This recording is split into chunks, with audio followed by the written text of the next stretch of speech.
Welcome back to our class again on the divine marriage relationship, but we're taking time on our lesson here today to discuss the divorces, and what does the Bible say about divorcing in the Bible, in the Old Testament and in the New Testament. There's some teaching that goes out that says that a person who has been divorced, for some reason they teach that it's a sin, and they say that if a person who has been divorced remarries and someone else, and they are committing adultery.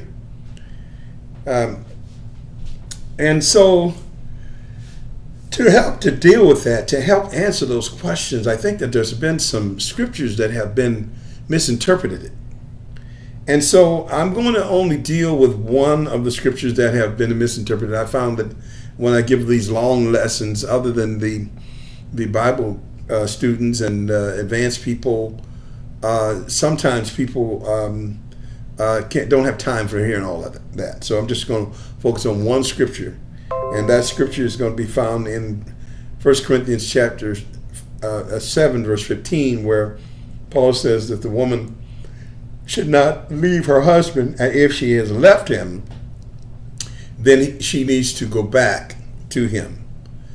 And it is a lot of times it is the way we interpret scriptures. Many people can take that scripture interpreted to mean that any woman who has ever been married to a man or who has divorced, all the whole women all over the whole world and all of history, needs to leave their current husbands that they're married to, their new mates, and just go back to their old husbands, even though he's married to somebody else by now, or he has already shown that he didn't want her and he has abused her, and maybe she is scarred up from the abuse, and maybe she's so frightened that she couldn't possibly go back and even spend a day with him in a house because of the horrors of what went on.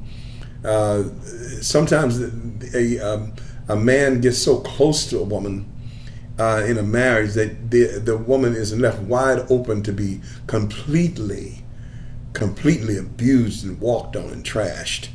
Same thing for a man. A man can get walked on and trashed by a woman, and she can have. I know a preacher who had a wife who was committing fornication with almost every other man she met, and it was just horrible. And he couldn't really say much about it, but because it ended up in a divorce, he's blamed all over the church world for being a divorcee. He's a terrible man. He's a terrible man. He's a divorce. He couldn't keep his wife. Well, if you had a wife like that, you couldn't keep her either. You wouldn't be able to keep her. And so I just hate to see these people suffer like this. Some of these cases that I've seen, and I said, wow, how could anyone suffer something like that? So in this scripture, it says that the woman, if she is, she should go back to her husband if she's departed. In this scripture, Paul is addressing the church, because in this context, there were in Rome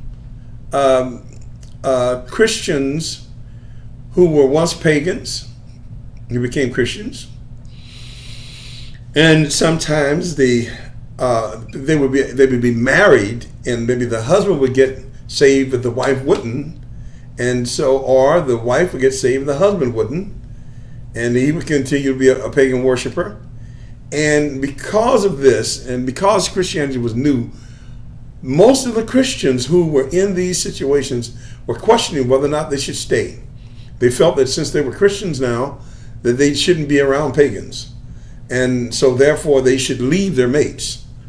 And this woman leaving is in that scenario where she would be leaving her mate because he wasn't saved yet, or because he was still a pagan worshiper. Not leaving because he had abused her or he was committing fornication against her, but because he was not a Christian yet.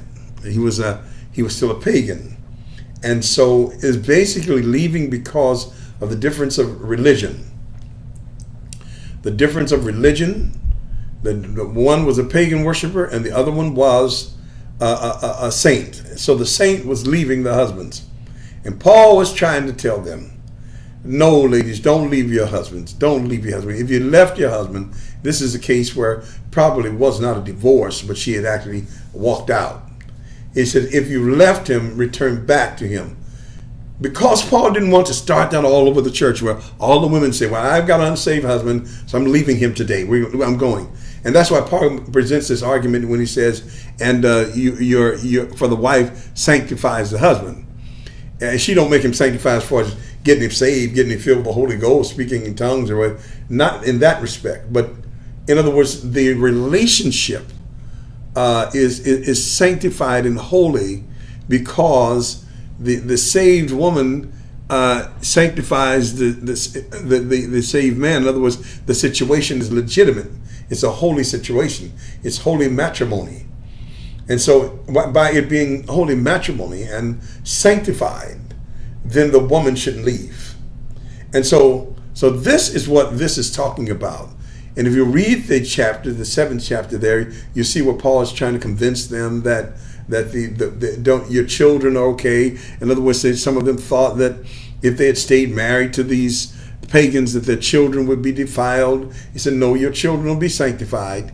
Your children are legitimate. The word sanctification there has to do with legitimate. Your children are legitimate. The marriage is legitimate. Settle down, stay home, right? Or go home. And so that was what Paul was talking about. He was not giving a blanket rule in all the church world for all you women who have been divorced, no matter what the situation was, go back home. That was not it. He was giving a apostolic adjudication in the case of the women who were leaving their husbands because they were pagans and then the women were Christians. And so Paul said, no, you can't do that. We have to work with them. Don't let people start leaving just simply based upon the fact that they were pagan, you were Christian. The Lord can sanctify that marriage and bless that marriage. No one should come into the church and get saved and say, well, I'm going back now to divorce my husband. I'm going back to divorce my wife. No, that's not what you're supposed to do. And so Paul would discourage that kind of behavior. So this was not the scripture teaching that no matter what the case was, I don't even think the lady was divorced. Because a woman really, I don't know when women start having the ability to divorce. A man was one that did the divorcing. The woman can walk away, she can leave, she can depart, but I think the divorcing was something that was done by a man. So she wasn't divorced in the States. It doesn't seem like. So this is not even, you can't even take this and say, well, this is a divorce situation. It's not a divorce situation. It's a departure situation where Paul tells the ladies, go back home. Go back home. You can't leave him because he's not a Christian. You can't leave him. It can work out. So if they give you this scripture, those of you who have been divorced and now you're remarried, and they use this scripture on you, I'm just trying to tell you, as the apologist, that this was dealing with that context there where the women were leaving their husbands because they were Christians now. And Paul was telling them, go back home. All right? God bless you and thank you for joining in. And may the Lord richly bless you.